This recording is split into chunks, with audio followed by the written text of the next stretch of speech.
Hello dear student, welcome back to the lecture series of Digital Electronics. In this video, we will discuss some more important decoder circuits which are most important for your examination.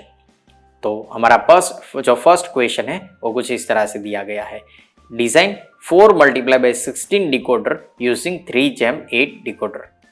हमें क्या करना है, 3 jam 8 का जो decoder होता है इसकी मदद से 4 जैम 16 डिकोडर डिजाइन करना है।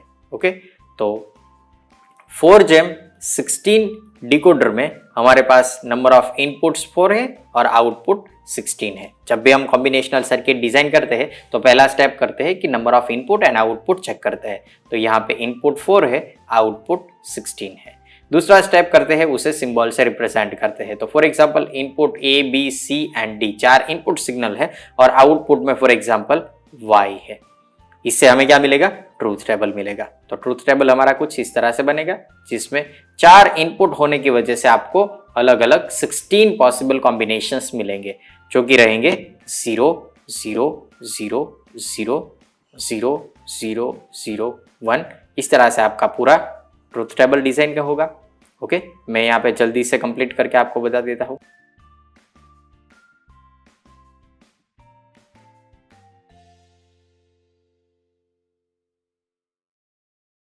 तो इस तरीके से हमें 16 पॉसिबल अलग अलग कॉम्बिनेशंस मिलेंगे। ओके, मैंने यहाँ पे सिर्फ 12 कॉम्बिनेशन ही लिखे हैं, आप यहाँ पे 16 कॉम्बिनेशन इस तरह से बना सकते हो। ओके, यहाँ पे क्या हो रहा है, जो a वेरिएबल है वो फर्स्ट 8 इनपुट में 0 है। ओके, फर्स्ट 8 इनपुट में 0 है, बाकी के 8 इनपुट में आपको 1 मिलेगा। ओके, b फर्स्ट 4 इनपुट में 0 है, नेक्स्ट 4 इनपुट में 1 मिलेगा। C फर्स्ट 2 इनपुट में 0 है, नेक्स्ट 2 इनपुट में 1 मिलेगा। और D फर्स्ट इनपुट में 0, नेक्स्ट इनपुट में 1, नेक्स्ट इनपुट में 0, ऑल्टरनेटिव 1 0 1 0 होता रहता है। ओके, इसकी वजह से हमें आउटपुट मिलेंगे, वो आउटपुट मिलेंगे y0, y1, y2, y3 up to y12। Okay, आपको ये पूरा टेबल कंप्लीट करना है। तो इस तरह से होगा, ये हो गया हमारा ट्रूथ टेबल। अभी हमें क्या करना है, इस ट्रूथ टेबल को एक कॉम्बिनेशनल सर्किट में इंप्लीमेंट करना है। ओके, तो हम क्या करेंगे, यहां पे हमारे पास एक वेरिएबल ऐसा है जिसमें 8 बार 0 है और 8 बार 1 मिल रहा है। हमारे पास 3 वेरिएबल ऐसे हैं जिसको हम डायरेक्टली 3/8 डिकोडर में अप्लाई कर सकते हैं, लेकिन एक हमारा इनपुट सिग्नल ऐसे ही बचेगा। तो अगर मैं यहाँ पे 3 जैम 8 का डिकोडर एक यूज करता हूं तो इसमें B C D input signal apply कर देता हूं और आउटपुट में मुझे मिलेंगे y0 से लेके y7, क्योंकि इस y0 से लेके y7 तक आपको a वेरिएबल की वैल्यू क्या रखनी है, 0 रखनी है, यानी कि इसका कोई मीनिंग ही नहीं है। ओके, तो यहाँ पे y0 से लेके y7 तक आपको आउटपुट 3 वेरिएबल की वजह से इजीली मिल जाएंगे। ओके, और अगर हमें बाकी के 8 इनपुट चाहिए और आउटपुट चाहिए तो हमें क्या करना है, यहाँ पे और एक डिकोडर 3/8 का डिकोडर यूज करना पड़ेगा।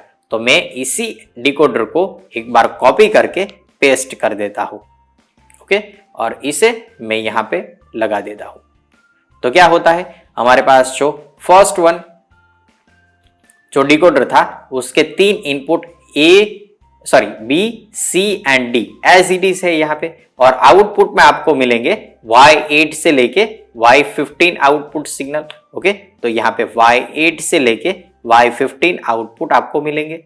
ओके, इनपुट वही के वही है लेकिन आउटपुट हमने चेंज किए हैं। ओके, जो 3/8 का डिकोडर सर्किट होता है इसमें और एक इनपुट लगता है जिसे हम बोलते हैं एनेबल पिन। ओके, जिसकी वजह से आपका पूरा सर्किट एक्टिवेट या डीएक्टिव होता है। ओके, तो एक एनेबल पिन भी लगेगी। तो इस एनेबल पिन को हम A से रिप्रेजेंट करेंगे और बाकी के जो 3 इनपुट सिग्नल है वो हमारे पास यहाँ पे है। ओके, तो मैं क्या करता हूं, यहाँ पे जो हमारा 3 इनपुट सिग्नल है इस 3 इनपुट सिग्नल को डायरेक्टली जो ABC इनपुट सिग्नल है इससे डायरेक्ट कनेक्ट कर देता हूं। ओके, तो ये हो गया हमारा B इनपुट सिग्नल को B इनपुट सिग्नल से, जो कि यहाँ पे है। C इनपुट सिग्नल को C इनपुट सिग्नल से कनेक्ट कर देता हूं। तो ये हो गया हमारा C input signal. Okay, D input signal को डी इनपुट सिग्नल से कनेक्ट कर देता हूं, तो ये हो गया D input signal. Okay, 3 input हमारे हो गए हैं, 4 में से 3 कंप्लीट हो गए हैं, एक पेंडिंग है जो कि है ए। ओके, इस ए को मैं एनेबल पिन से कनेक्ट करता हूं, तो क्या होता है जब आप इस ए को एनेबल पिन से कनेक्ट करते हो तो फर्स्ट 8 जो पॉसिबल कॉम्बिनेशन है, इस 8 कॉम्बिनेशन में ए की वैल्यू 0 रहती है, यानी कि फर्स्ट डिकोडर आपका डीएक्टिव रहेगा for first 8 possible combination. Okay, और मैं क्या करता हूं, यहां पे एक नॉट गेट कनेक्ट करता हूं और नॉट गेट से नेक्स्ट जो हमारा डिकोडर है इसकी एनेबल पिन में कनेक्ट कर देता हूं।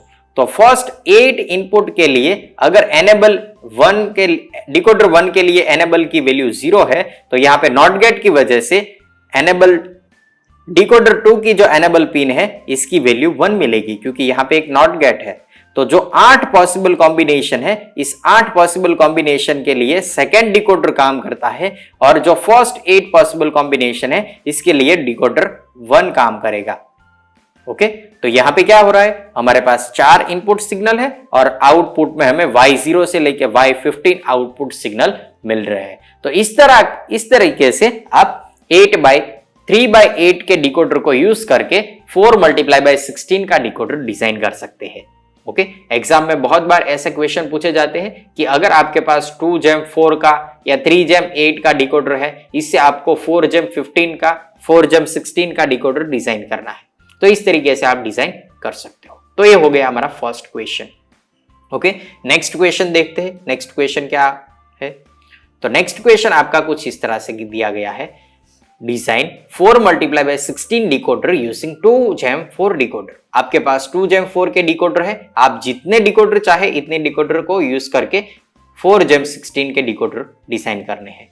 ओके, तो जो बेसिक डायग्राम होता है वो आपको पता है कि 2×4 का डिकोडर हम किस तरह से बना सकते हैं। तो यहाँ पे 2×4 का डिकोडर कुछ इस तरह से बनेगा, जिसमें 2 इनपुट और 4 आउटपुट सिग्नल है। ये हो गया हमारा 2×4 का डिकोडर।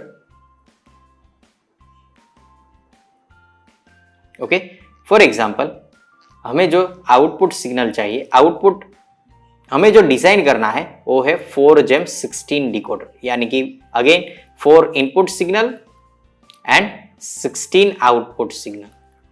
तो ये हो गया हमारा first step to design a combinational circuit. Next step में हमें क्या करना है, इनपुट सिग्नल को किसी वेरिएबल से रिप्रेजेंट करने हैं। तो ये हो गया A, B, C and D variables, और आउटपुट में आपको मिलेंगे Y0 से लेके Y15, यानी कि 16 आउटपुट सिग्नल्स।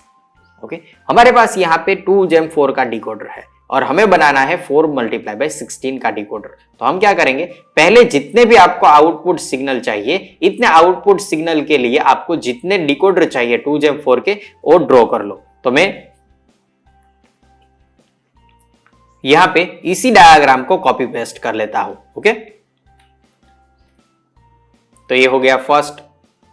तो इस तरह से हमें 16 आउटपुट में से 8 आउटपुट मिल गए हैं, और अगर हमें ज्यादा चाहिए तो हम क्या कर सकते हैं, यहां पे इसी को वापस कॉपी पेस्ट कर लेते हैं। तो ये हो गया कॉपी और ये हो गया पेस्ट, और इसे अभी हम यहां पे लगा देते हैं।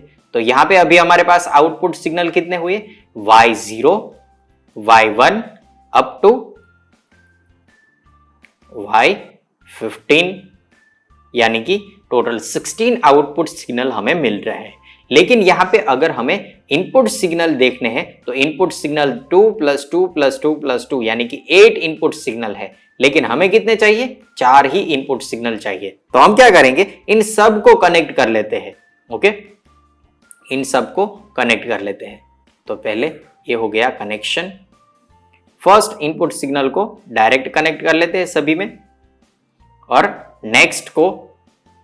नेक्स्ट एक लाइन ड्रॉ कर लेते हैं जिससे हम एक और इनपुट सिग्नल कनेक्ट कर लेते हैं। तो ये हो गया नेक्स्ट इनपुट सिग्नल। ओके, तो इस तरह से हम इनपुट को कनेक्ट कर लिए हैं। ओके, और इस इनपुट सिग्नल को हम बोल देंगे AB। तो यहाँ पे हमें 2 इनपुट सिग्नल जो यूज करने थे उसमें से 2 इनपुट सिग्नल हमने यूज कर लिए हैं। अभी हमारे पास दो C and D input signal as it is है, तो इसके लिए एक और डिकोडर डिजाइन कर लेते हैं जो कि होना चाहिए 2GEM4 का। ओके, और यहां पे हम कनेक्ट कर लेते हैं C एंड D। अगर हम 2GEM4 का डिकोडर यूज करेंगे तो C and D input signal हो गए, तो आउटपुट आपको कितने मिलेंगे? 4 आउटपुट सिग्नल मिलेंगे। ओके, जिसे हम enable 1, enable 2, enable 3 and enable 4 बोलेंगे, जो कि यहां पे हमारे पास जो डिकोडर है इसके साथ कनेक्ट होंगे। तो ये हो गया enable 1। अगर आपका जो कॉम्बिनेशन है CD का, इस CD के कॉम्बिनेशन में आपको 0 0 अप्लाई करना, अगर आपने 0 0 अप्लाई किया है तो आपको enable पिन में E1 पिन एक्टिवेट होगी। ओके, जिससे आपका फर्स्ट डिकोडर एक्टिवेट होगा। अगर CD की वैल्यू 0 1 है तो दूसरा एक्टिवेट होगा, अगर 1 0 है तो enable 3 एक्टिवेट होगा, और दोनों CD इज इक्वल टू 1 है तो आपका लास्ट enable 4 पिन एक्टिवेट होगा। ओके, तो हम क्या करते हैं, ईच एंड एवरी एनकोडर को हर एक एनकोडर को एक एक एनेबल पिन अप्लाई कर देंगे। तो ये हो गई हमारी सब एनेबल पिन्स, जिससे एक एक डिकोडर एक्टिवेट होता है। ओके, तो इस तरह से आप 4 इनपुट से 16 आउटपुट में 2GEM4 डिकोडर का इस्तेमाल करके डिजाइन कर सकते हो। हमने क्या किया, पहले जो 2GEM4 का डिकोडर था, इस 2GEM4 के डिकोडर को 4 आउटपुट से इंडिकेट किया और 2 इनपुट सिग्नल। फिर हमारे पास 16 आउटपुट सिग्नल होने चाहिए थे, इसलिए हमने क्या किया, 2GEM4 के डिकोडर को 4 बार रिपीट कर दिया। तो हमारे पास यहाँ पे Y0 से लेके Y15 आउटपुट सिग्नल मिल गए। फिर हमने क्या किया, जो भी यहाँ पे इनपुट सिग्नल थे उसे 1 to 1 कनेक्ट कर दिया। फिर हमारे पास 2 इनपुट सिग्नल A भी थे, उसे डायरेक्टली इंप्लीमेंट कर दिए, तो यहाँ पे आ गया A और यहाँ पे आ गया B। फिर क्या किया, यहाँ पे C और D बाकी थे, तो C और D को एक और डिकोडर में अप्लाई किया, और इस डिकोडर को जो आउटपुट सिग्नल मिल रहा था, इस आउटपुट सिग्नल को हमने जो इंडिविजुअल डिकोडर थे इसकी एनेबल पिन से जोड़ दिए।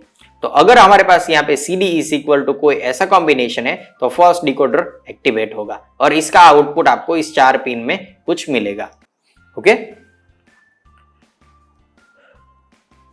तो अगर A इज इक्वल टू 0 है, B इज इक्वल टू 0 है, C इज इक्वल टू 0 है and D is equal to 1 है, तो यहां पे क्या होगा, C is equal to 0, D is equal to 1। तो C is equal to 0 and D is equal to 1 यहां पे है, तो इससे क्या होगा, enable 2 की जो पिन है वो एक्टिवेट होगी, यानी कि A जो हमारा सेकेंड डिकोडर है वो एक्टिवेट होगा। लेकिन A इज इक्वल टू 0 है, B is equal to also 0, तो A is equal to 0 and B is equal to 0, यहाँ पे दोनों इनपुट सिग्नल हमारे 0 0 है, तो यहाँ पे जो आपका आउटपुट सिग्नल होगा इसकी वैल्यू 1 होगी। ओके, और जो आउटपुट सिग्नल है उसकी वैल्यू 0 रहेगी। ओके, इस तरह से आप डिकोडर का इस्तेमाल करके अलग अलग कॉम्बिनेशनल सर्किट डिजाइन कर सकते हो। नेक्स्ट, एक design and implement a full adder using 3GEM8 decoder. तो 3GEM8 के डिकोडर को इस्तेमाल करके आपको फुल एडर सर्किट डिजाइन करनी है। तो अभी आपको पता होना चाहिए कि फुल एडर का मीनिंग क्या होता है। फुल एडर यानी आपको 3 बिट दिए गए हैं, B0 plus B1 plus B2, इन तीनों को आपको ऐड करना है, तो इसके लिए adder circuit, full adder circuit ये इस्तेमाल होती है। ओके, तो यहां पे मेरे पास B0, B1, B2 है, तो इससे हमें आउटपुट सिग्नल जो मिलेगा वो एडर सर्किट में 2 आउटपुट सिग्नल होने चाहिए, एक होना चाहिए सम और दूसरा होना चाहिए कैरी।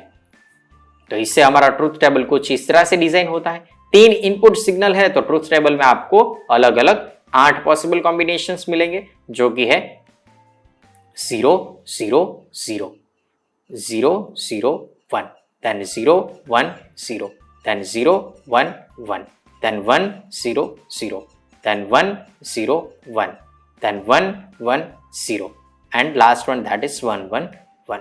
तो इससे आपको सम और कैरी में आउटपुट सिग्नल कुछ इस तरह से मिलेंगे, 0 0, तीनों को ऐड करोगे तो 0 0, यहाँ पे होगा 1 एंड कैरी 0, यहाँ पे भी होगा 1 एंड कैरी 0, यहाँ पे एक कैरी जनरेट होगा तो आपको आंसर मिलेगा सम में 0 एंड 1 कैरी। ओके, यहाँ पे होगा 1 एंड 0। तो इस तरह से आप पूरा टेबल कंप्लीट कर सकते हो। मैं यहाँ पे जल्दी से आपको दिखा देता हूं। तो ये हो गया आपका ट्रूथ टेबल। तो अगर आपके पास ट्रूथ टेबल इस तरह से है और इस सम के और कैरी के लिए आपको बुलियन एक्सप्रेशन चाहिए, तो इन तीनों वेरिएबल की मदद से आपको ये जो बुलियन एक्सप्रेशन है वो मिल सकता है। अभी हमारे पास यहाँ पे 3 का डिकोडर है। यहाँ पे 3 का डिकोडर मैं आपको ड्रॉ करके बता देता हूँ। तो 3 के डिकोडर में यहाँ पे हमारे पास 3 इनपुट सिग्नल होंगे जो कि B0, B1 एंड B2 होंगे। ओके, तो यहाँ पे मैं लिख देता हूँ B0, B1 एंड B2। इससे आपको 8 पॉसिबल कॉम्बिनेशन या आउटपुट सिग्नल मिल सकते हैं। हम यहाँ पे जल्दी से ड्रॉ कर लेते हैं जो भी हमारे पास पॉसिबिलिटीज है। 8 पॉसिबल कॉम्बिनेशन से 8 आउटपुट सिग्नल, ओके, जो कि रहेंगे Y0, Y1, Y2, Y3, Y4, Y5, Y6 and Y7।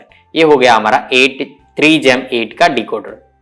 और हमें आउटपुट में चाहिए सम और कैरी। तो हम क्या करेंगे, जो यहाँ पे पॉसिबल 8 कॉम्बिनेशन है, इसके लिए जो आउटपुट सिग्नल डिकोडर में मिलना चाहिए वो आउटपुट सिग्नल Y इंडिकेट कर देते हैं। अगर हमारे तीनों इनपुट 0 0 0 है, Y0, B0 is equal to 0, B1 is equal to 0 and B2 is equal to 0, तो आपका आउटपुट सिग्नल क्या मिलेगा डिकोडर में? Y0।